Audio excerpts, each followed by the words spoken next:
You know, when we normally look back at history, we generally expect a certain amount of chaos. Right, yeah. Because history is messy. Exactly. Oh, yeah. We view global events like a messy desk, just, paper scattered everywhere, random coffee stains, maybe some sticky notes that don't make sense. Right, and driven by just, like, unpredictable people and sheer randomness. Yeah, and you might be able to find a connection between a couple of documents if you look hard enough. But nobody seriously expects to find a perfect mathematical grid connecting every single scrap of paper to, like, a master blueprint. No, of course not. We don't naturally look at 50 years of shifting geopolitics and assume someone is executing a flawless, predetermined script. But then you step into the world of forensic prophecy, and that entire assumption of chaos just goes completely out the window. Oh, totally out the window. We are looking at a chronological landscape today that is terrifyingly rigid. It's a worldview where absolutely nothing is an accident. Every single global headline, from a stock market glitch to an assassination attempt, is just a puzzle piece snapping into a very ancient, very specific picture. Right. So, welcome to today's deep dive. We are unpacking something truly wild today. It really is a massive intellectual undertaking. We have on the table a highly intricate eschatological document and its accompanying visual timeline, simply titled The Forensic Prophet. And, for those who might not use the word eschatological every day, Which is most people, honestly. right, yeah, Wow. we're talking about the theology of the end of the world, like the ultimate destiny of humanity. Exactly. So our mission today is to trace this author's incredibly complex theory. This source attempts to map ancient biblical prophecies, specifically the cryptic visions from the Book of Revelation and the Book of Daniel, directly onto modern political history and future events. And it's not just vague guesses either. No, not at all. The author builds a timeline spanning from the year 1999 all the way to a highly specific date in 2029. And just for some quick context for you listening, this material actually builds on an earlier piece of media by the same author called Revelation Revealed. Right. You might have stumbled across that one already in your algorithms. I mean, it's made quite the rounds on YouTube and Facebook. It definitely has. Now, before we get into the mechanics of how this timeline actually works, let's just level set with you for a second. Yeah, this is important. The source material we're diving into today makes some very intense, highly charged religious, political, and social claims. It includes incredibly specific and, frankly, controversial viewpoints on morality, gender, and global religions. Very much so. And we are not here to endorse those views, validate them, or argue against them. We aren't taking sides. Right. Our job today is purely forensic. Exactly. We are putting on our detective hats to figure out exactly how this author built this massive puddle, piece by piece, so you can understand the architecture of what is being claimed. Precisely. We are examining the underlying logic, the how and the why of their argument. Okay, let's unpack this.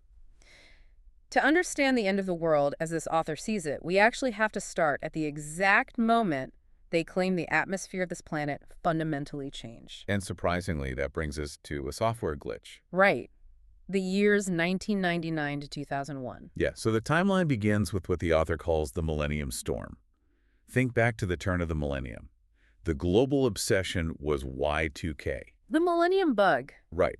Governments and tech giants were absolutely terrified that at the stroke of midnight, the global computer grid would just melt down. Hang on, I remember Y2K. I mean, it was essentially a massive coding oversight with two-digit dates. People thought planes would fall from the sky or, banks would erase their savings, but we patched it. Yeah, we fixed the code. Right. So how is the author possibly connecting a coding panic to ancient biblical prophecy? Well, because the author argues that Y2K was never fundamentally about the code. They claim it was a spiritual precursor. A spiritual precursor. According to the text, the Y2K panic was a deliberate psychological conditioning of the human psyche. It planted a primal, inescapable fear in humanity that our world is fragile and that we are completely reliant on a massive global system to save us from a total blackout. Oh, I see. So it's like a global softening up exercise, kind of like a stress test for the human immune system, making us realize how vulnerable we are before introducing a real virus. What's fascinating here is how the author takes that stress test and immediately links it to Scripture. Okay, how so? According to the text, when the clock struck midnight on January 1st, 2000, Revelation 12 was fulfilled. Wait, Revelation 12. Yes. The prophecy in Revelation 12 describes the great red dragon being cast out of the celestial realm. But the forensic detail the author zeroes in on is that the dragon wasn't just cast down to the dirt. He was cast into the literal ocean. Right, and arriving with incredible wrath. I mean, the text says the dragon stood on the sand of the seashore and began to spew a flood out of his mouth to sweep away the faithful. Exactly. But again, how does the author map a biblical dragon spewing water onto the year 2001? By arguing that the flood wasn't literal water. The author views this flood as an overwhelming dual wave of cultural and kinetic chaos. Kinetic chaos, like Wow. physical events. Yes. Specifically, they point to September 11th, 2001. Oh, wow.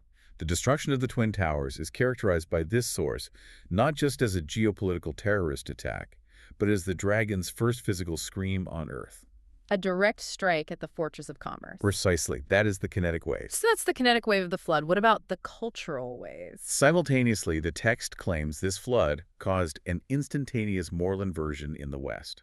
Okay. He also frames things like the erasure of traditional gender roles, cross-dressing, and the celebration of what the text categorizes as ungodly behavior as a direct result of this spiritual flood. It was an environment deliberately created to wash away the old order. Exactly. That's the claim. Which brings us to a massive pivot point in the document.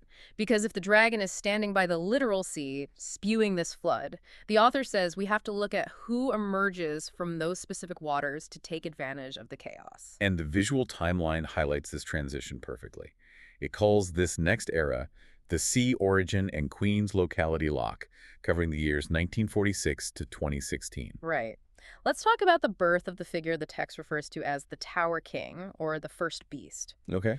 Now, I always thought theologians treated the beast from the sea in Revelation 13 as a metaphor. Like, the sea just represents shifting, chaotic nations and different languages. Most do. Most mainstream theologians completely view it as metaphorical, but the author says treating it as a metaphor completely misses the forensic geography. The forensic geography. Yes. The text insists on a literal interpretation of an Atlantic emergence.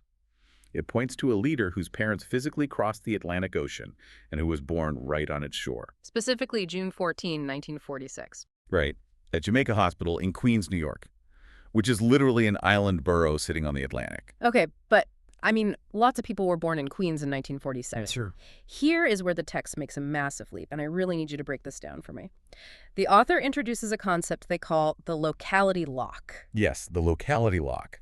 They claim that the year 1946 and the specific geographic coordinates of Queens, New York act as mathematical keys. But keys for what exactly? How does a borough and a year equal a prophecy?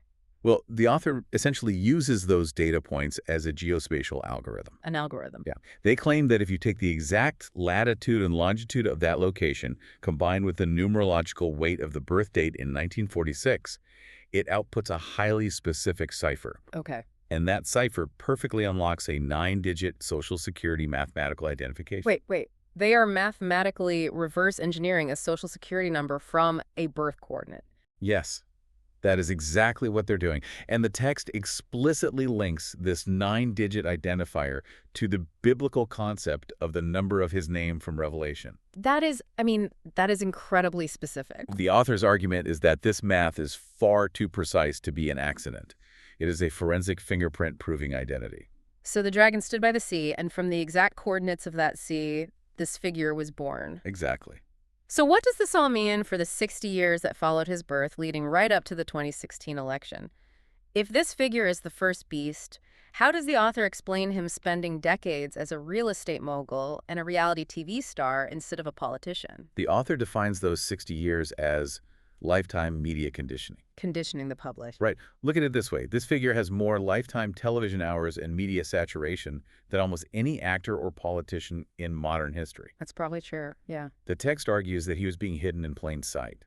As the dragon's flood of radicalization and moral decay reached a boiling point, the globally panicked public was quietly being trained. Trained to want a very specific kind of rescue. Exactly. They were being conditioned to crave a stout leader. That's route. Yeah, someone who looked like he owned the system, rather than someone who just politely served it. By 2016, the public psychological soil was fully prepped, setting the stage for what the text calls the activation. And that brings us to the first term, spanning 2017 to 2021. If we follow the author's logic, 60 years of spiritual preparation and media conditioning culminate in this exact figure taking the highest office in the world on January 20th, 2017. And the source points out a highly specific atmospheric detail during that inauguration. Oh, right, the rain. Yes. As this leader stood at the podium to take the oath, it began to rain the very moment he opened his mouth. I noticed the author spent a lot of time on that detail. Why does the rain matter so much in this forensic framework? Because the text connects it to atmospheric signaling. Scripture says the prophetic stout horn would speak great things. Okay. The author emphasizes that he didn't give a standard diplomatic speech. He spoke like a resurrector. Yeah, he looked out at what he described as a dead, decaying nation, promising to bring it back to life with his own sheer will. The rain is viewed as heaven's physical acknowledgement of the activation. Wow. But, you know, while all the pomp and circumstance was happening in Washington, the true forensic footprint, the real architectural work was happening somewhere else entirely. The Middle East. Right. If we track the timeline, the focal point shifts rapidly from America to Jerusalem. In 2017, this leader officially recognized Jerusalem as the capital of Israel. Then in 2018, he physically planted the U.S. Embassy there. Moving a diplomatic building. I mean, presidents promise to do that all the time. We do, yeah. Why is it treated as a biblical smoking gun here? Because the author maps this exact geographical move to Daniel 11.45. Okay, what does that say?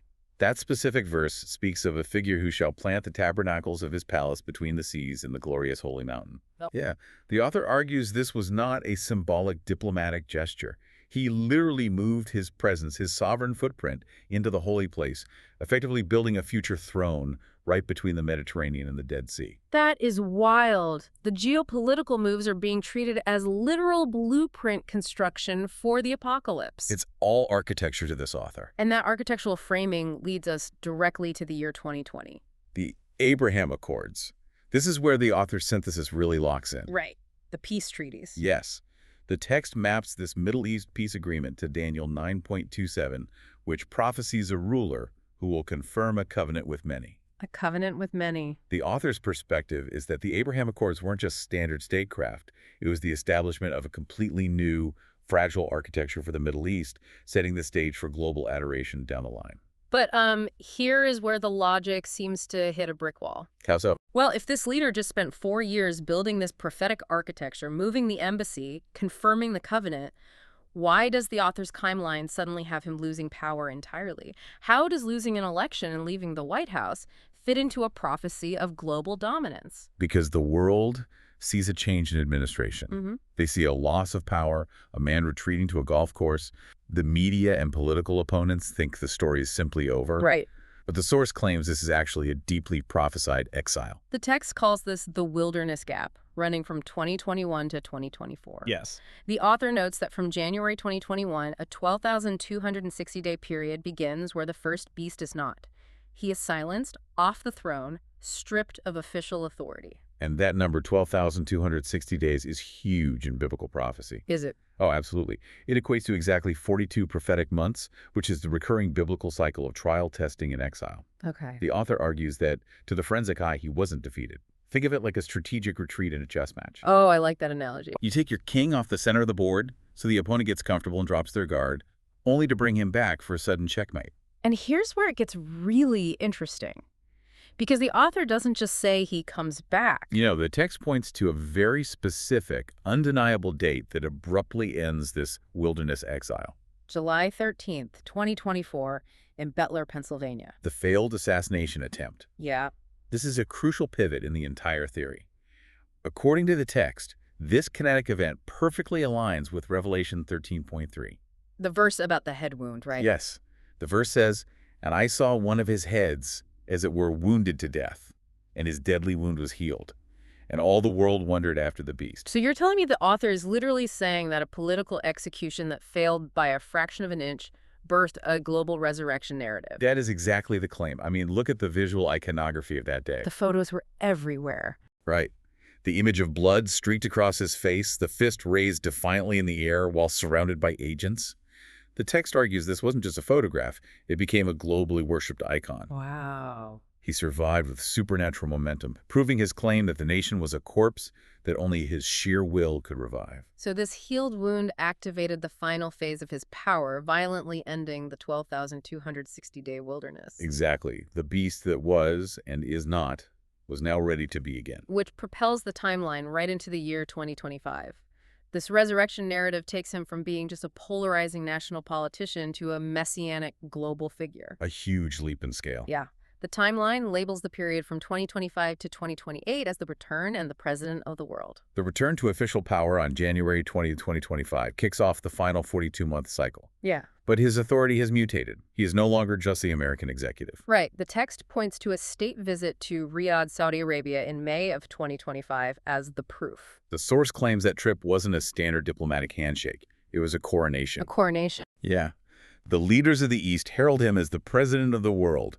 Meanwhile, populist movements across Europe begin dubbing him Papa Trump. Papa Trump. Yes, a paternal, almost sovereign protective figure whose only job is holding back the flood of global chaos. He transcends national borders entirely. If we connect this to the bigger picture, the author points to the establishment of what they call the Global Peace Panel. Right, a global peace panel. The text claims that in just 8 months, this figure manages to end 8 major global conflicts, spanning all the way from Gaza to Ukraine. And the world watches this supernatural speed of diplomacy and essentially echoes Revelation 13.4, who's able to make war with him. Because he proves he doesn't need to win on a battlefield. Exactly. He already owns the table. But the author is practically shouting a warning through the text here. All this peace and safety being celebrated on the news, it's entirely a trap. A meticulously laid trap. Yeah.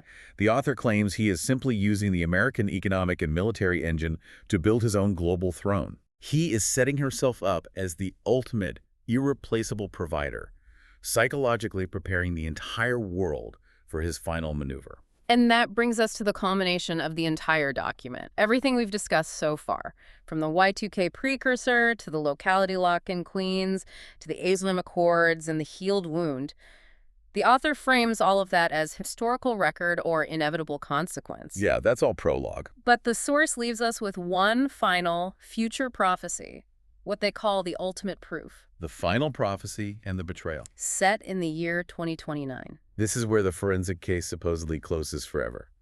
The text gives us an exact date to watch on the calendar, January 20, 2029. Now wait, according to the timeline's strict rhythm of 42-month blocks, that date just marks the end of a presidential term. Right, an inauguration day. The inauguration of the next president, what the text calls the second beast. Usually, a president just flies off on a helicopter and writes a memoir. But the first beast doesn't just fade into history, do they? Not in this framework. The text predicts he transcends the American office entirely. He willingly exits the domestic seat, leaving the second beast to manage the grid and the economy. But he takes his true power with him. Where does he go? He moves his entire operation, that global peace panel, directly to the U.S. Embassy in Jerusalem. The very palace tabernacle he planted between the seas back in 2018. Wow. So he becomes the undisputed head of the world's new architecture, sitting physically in the holy city. This raises an important question, though, within the author's framework. What is the true motive of abandoning Washington for Jerusalem? Right. Why make that specific move? Because according to the text, it isn't to protect the Abraham Accords covenant. It is to execute the final betrayal. The final betrayal. The mask is finally ripped away. Exactly. Our text claims that by breaking the covenant and physically occupying the holy place, he demands ultimate, unquestioning allegiance from the entire globe. His betrayal kicks off the 7-year period known biblically as the Great Tribulation. The 12,260 days of the wilderness exile are over. The 42 months of his returned authority have reached their absolute limit. The physical move to Jerusalem is the final, undeniable sign that the era of global peace and safety has violently ended. The trap is sprung. Man, it is an incredibly dense, sweeping timeline. We have covered 30 years of history filtered through a highly specific eschatological lens. It really is a lot to take in. And for you listening, if you want to understand the foundation of these claims even further, definitely keep an eye out for our future deep dives. We are going to be detailing individual sections of the author's original Revelation Revealed podcast, breaking down the source material piece by piece so you can see the granular details of the math and the scripture they use. But before we wrap up, we should leave you with the final warning imparted directly from the source's author. Oh, right. The Watcher's Note. Yes, at the very end of the text, there is a section called the Watcher's Note. It is a direct, urgent call for Christians to leave what the author calls the lukewarm church. To pick up their cross. Exactly, and to spiritually prepare immediately. The author warns that those who don't start preparing right now will be entirely helpless against the massive global system that is coming. So, we've traced the massive scale of this forensic timeline today. From the claim that a computer bug in the year 2000 was actually a spiritual precursor conditioning our minds, to the exact geographical coordinates of a Queens hospital unlocking a prophetic identity. Yeah. We've looked at a 12,260-day wilderness retreat, a healed wound in Pennsylvania, sparking a resurrection narrative, all the way to a predicted global betrayal in Jerusalem on January 20, 2029.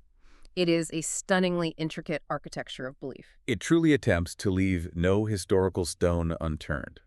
The author has effectively taken thousands of years of ancient cryptic prophecy and welded it directly onto tomorrow's headlines. Which leaves us with a final thought for you to mull over as you go about your day. If you were to step into this author's shoes for just a moment, if you were to entertain the theory that the last 30 years of global conflict, technological anxiety, and sudden geopolitical peace are not random at all, that are actually part of a meticulously planned trap designed to demand our ultimate allegiance, how does that change the way you look at tomorrow morning's news headlines? When world leaders step up to the podium and proudly promise us peace and safety, what do you actually hear? Thank you for joining us on this deep dive. We'll catch you next time.